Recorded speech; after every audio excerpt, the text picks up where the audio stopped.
श्री स्वामी समर्थ। आज आपण बघणार आहोत महाकुंभ 2025, त्याचा इतिहास, कुंभमेळ्याची विधी आणि महत्त्व जाणून घेऊयात आणि शाही स्थानाचे महत्त्व काय आहे, त्याच्या तारखा काय, या व्हिडिओमध्ये सर्व काही माहिती घेऊया। तर व्हिडिओ शेवटपर्यंत बघा। भारतासह संपूर्ण जगात कुंभमेळा प्रसिद्ध आहे। कुंभमेळा दर 12 वर्षांनी येत असतो। लाखो हिंदू भक्तांसह साधू संत, योगी आणि भक्तगण यांमध्ये सहभागी होतात आणि त्यांच्या विराट स्वरूपाचे प्रत्यक्ष अनुभव घेतात। यंदा कुंभमेळा 13 जानेवारी ते 26 फेब्रुवारी 2025 या कालावधीत आयोजित केला जाणार आहे। आपण कुंभमेळ्याच्या इतिहासातील काही खास पैलू आणि त्यांच्या महत्त्वाबद्दल अधिक जाणून घेणार आहोत। त्याची पौराणिक कथा काय तर बघूया। कुंभ म्हणजे घागर। कुंभमेळ्याची सुरुवात एका पौराणिक कथेनुसार झाली आहे। पौराणिक कथेनुसार एकदा देव आणि दानवांमध्ये समुद्र मंथन झालं होतं। ऋषी दुर्वासा यांनी देवांना श्राप दिला होता, त्यामुळे ते कमजोर झाले होते। याचा फायदा घेत दानवांनी देवांना पराभूत केलं। त्यावेळी देवांनी भगवान विष्णू यांच्याकडे मदत मागितली, तेव्हा भगवान विष्णूंनी त्यांना अमृत मिळवण्यासाठी समुद्र मंथन करायला सांगितलं। अमृत प्यायल्याने देव अमर होणार होते आणि ते पुन्हा ताकदवान झाले असते।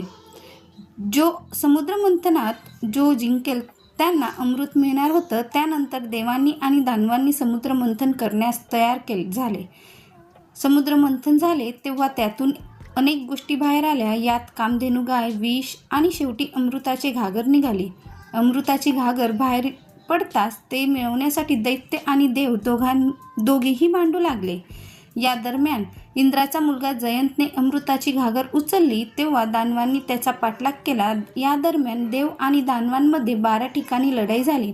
या दरम्यान अमृताच्या घागरीतून अमृताचे काही थेंब पृथ्वीच्या 4 ठिकाणी पडले। ते ठिकाण म्हणजेच प्रयागराज, हरिद्वार, उज्जैन आणि नाशिक या ठिकाणी अमृताचे थेंब पडले। यामुळे या ठिकाणांना पवित्र मानले जाते आणि त्यामुळे तेथे महाकुंभमेळा आयोजित केला जातो।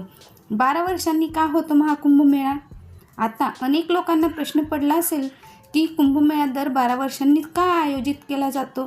याचं उत्तर असं की पौराणिक मान्यतेनुसार जयंतला अमृत पात्रासह स्वर्गात पोचण्यासाठी 12 दिवस लागले होते। देवांचा 1 दिवस हा पृथ्वीवरील 1 वर्ष असतो, त्यामुळे कुंभमेळा 12 वर्षानंतर केला जातो। महाकुंभ हे फक्त धार्मिक गोष्टींचे आयोजन नाही, तर आस्था, सांस्कृतिक आणि परंपराचा संगम असतो।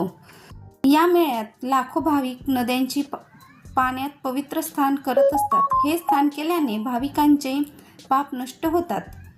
कुंभमेळ्याचे आर्थिक, सांस्कृतिक आणि आध्यात्मिक महत्त्व। कुंभमेळ्याच्या एक महत्त्वाचा विधी म्हणजे शाही स्नान। हे स्नान शुभ मुहूर्तावर पवित्र नदीत केल्याने भक्तांना आध्यात्मिक शुद्धता मिळते। शाही स्नानाची प्रक्रिया पहाटे 3 वाजता सुरू होते आणि साधू संत या स्नानाने सुरुवात करतात। त्यानंतर सामान्य भक्तांना स्नान करण्याची संधी मिळते। या स्नानाने लोकांचे पाप नष्ट होतात आणि त्यांना देवाचे आशीर्वाद प्राप्त होतात।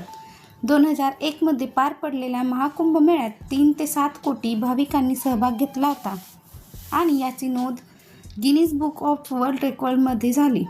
कुंभमेळ्याचे विविध विधी। कुंभमेळ्यात फक्त शाही स्नानच नाही, विविध आध्यात्मिक विधी देखील पार पडतात। यामध्ये प्रवचन कार्यक्रम, योगासन आणि ध्यान सत्रे यांचा समावेश होतो।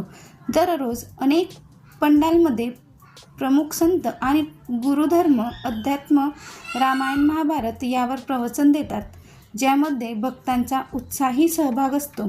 याशिवाय इथे मिरवणुका देखील आयोजित केल्या जातात, ज्या धार्मिक नेत्यांसोबत साधू आणि तपस्वींनी नेतृत्व केले जातात। महाकुंभ 2025च्या शाही स्नानाची तारीख: पौष पौर्णिमा 13 जानेवारी, मकर संक्रांती 14 जानेवारी, मौनी अमावस्या 29 जानेवारी, वसंत पंचमी 30 फेब्रुवारी, माघ पौर्णिमा 12 फेब्रुवारी आणि महाशिवरात्री 26 फेब्रुवारी अशा या शाही स्नानाच्या तारखा आहेत। Thank you for watching this video. Like, share and subscribe this channel.